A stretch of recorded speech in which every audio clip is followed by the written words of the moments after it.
It's a lot of things they take into account when you talk about being viewed as a top 5 quarterback. It's not a laundry list. This is a list that, it has to be taken very seriously. Well, we are through with the AFC NFC Championship week in the NFL. And there was only 4 quarterbacks playing, so no longer top 5. And it's kind of hard to do a top 3, but we're still going to do a top 3 because I still think one guy deserves to be in there. I guess I'm part of the generation that likes handing out participation trophies.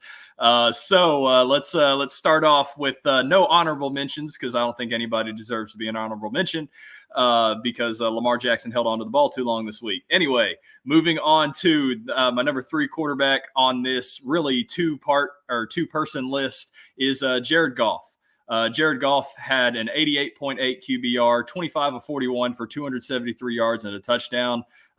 With this game, we talk about the missed plays and missed opportunities that they had. I think Jared Goff did exactly what he needed to do in this game to win the NFC Championship. He's been there once before. He played overall very well. And you take a couple of these Reynolds drops and some of the other things that happened, and these stat lines look even better than what they did. He put balls in good spots all night, even if they weren't the prettiest ball there. And he just got unlucky with a couple drops, and that's the way the cookie crumbles, and you kind of blew the lead there because you didn't want to run the football, but that's not a Jared Goff issue. Jared Goff did everything that he was asked to do and played a very solid game for this level of game. So Jared Goff, number 3 on my list. Moving on into the real list now, number 2, Brock Purdy. Brock Purdy had an 89.0 QBR, 20 of 31 for 267 yards, a touchdown, the interception. But he also had 5 rushes for 48 yards. In reality, really 4 rushes for 52. I really don't want to count the kneelage yards. So NFL, get rid of the kneel yardage as rushing yardage. Do that, please. Kind of like how college football needs to get rid of the sacks counting for rush yardage too, please. All right, anyway. Brock Purdy, he's a gamer. I think anyone who wants to say he is just a game manager, I do not know what you are watching. I don't know what you are seeing. I don't know what you have against Brock Purdy. Brock Purdy is a gamer. I can count at least 9 plays that Purdy changed the game in this game.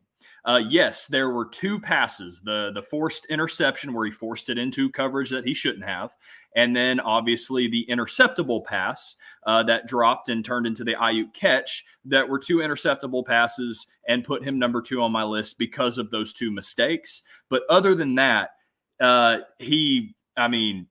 game manager status is thrown out the window. He changed the game. He made plays when his number was called and even made plays moving with his legs, making great plays in the run game, making great plays, extending plays, and finding guys like Juszczyk who made mistakes on the play that then he found them deep in the middle of the field. He still made plays and was aggressive downfield, and he went and won the game.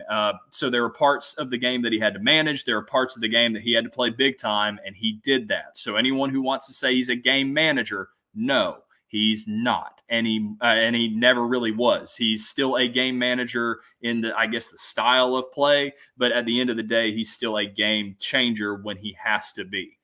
But let's move on to my number 1 guy for the championship weekend. Number 1, Patrick Mahomes. Patrick Mahomes, I think, is the exact same kind of conversation we have about Brock Purdy. He had a 105 QBR, 30 for 39, 241 yards, a touchdown, and then 6 rushes for 15 carries.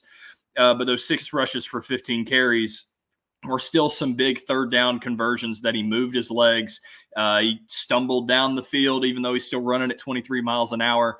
He's making plays whenever the team needed him to make plays, especially early on in this game, being able to throw strikes on 4th down and then hitting Travis Kelce and putting the ball in the one spot that creates a touchdown.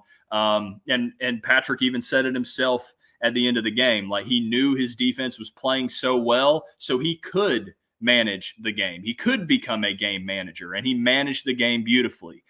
He didn't turn over the ball against a defense that forced 31 turnovers. And the dude made special plays whenever it was asked of him to make special plays. Patrick Mahomes is playoff Patrick. You can never doubt 15. So take that what you will. never doubt 15. I've seen it too many times with Tom Brady. Never doubt 15, and that's why he's my number one quarterback for the championship week. I don't think anybody is disagreeing with this list, so if you do, you probably don't watch football, but I'll still debate it with you in the comments, so go leave a comment. Let me know how you thought about this list, and obviously all you Lamar Jackson guys, you'll probably go hit me in the comments saying I'm a Lamar Jackson hater. No, I'm not. I actually love Lamar, but no. Hit me up in the comments, leave a like, and then we'll discuss it there. But that's my abbreviated quarterback list for championship week, and there probably won't be one for the Super Bowl. I'll just give my hats off to whoever